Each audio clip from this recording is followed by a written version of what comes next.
So, I was watching this show recently. It was a true story of a cold case that had been solved years later after the crime took place. And it had to do with a 12-year-old girl that her body was found in a river. She'd been kidnapped, she'd been sexually assaulted, and she'd been murdered and her body thrown out there.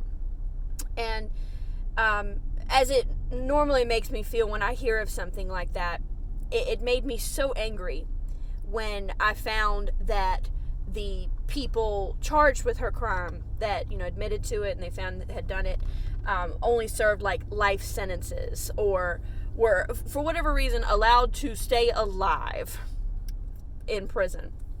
And, I said this out loud to my husband. I was like, oh, this is terrible. Why didn't that person get the death penalty? Why are they still allowed to live? And, hey, I realize that, all sin, all evil looks the same in God's eyes. And I'm not saying it doesn't. I'm grateful that it's like that. But at the same time, in my opinion, that is one of the worst things that a person can do, is hurt a child in any way. I don't care what age. A child's a child. And I feel like someone like that, they forfeit their life when they decide to do something like that. But my husband, he's so sweet, and he always knows just what to say. He really does.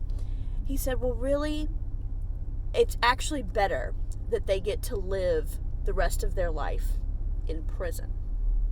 And you want to know why? It's because people who hurt children, especially in a sexual way, are the most hated of people in the prison system under normal circumstances. Murderers hate pedophiles. Even more, they see them as worse than themselves. And so if someone who's committed that kind of an act is put into the population with the worst of society for the rest of their life, imagine what kind of literal hell awaits them. So it is actually, in most cases, justice being served when someone who hurts children is given a life sentence in one of the worst places imaginable. Because then they get to live in the literal hell, probably have things worse than what they did to those children happen to them. Good. At the same time, the other side of that coin, it does give them the chance to maybe get right with God. Maybe feel sorry for the things that they did. And, I believe that the only way a person that's done something like that can actually change is because of the grace of God. And I believe that that's a real thing, but I believe that's the only way something like that is going to happen. Either way, it was just a thought that I've always had, but it was nice to come to that resolution. Like I said, my husband always knows what to say. He's really sweet, and he's really smart. And it was a thought that I hadn't had before. It's like, you know what? It is actually better that they live the rest of their life in prison rather than, being executed.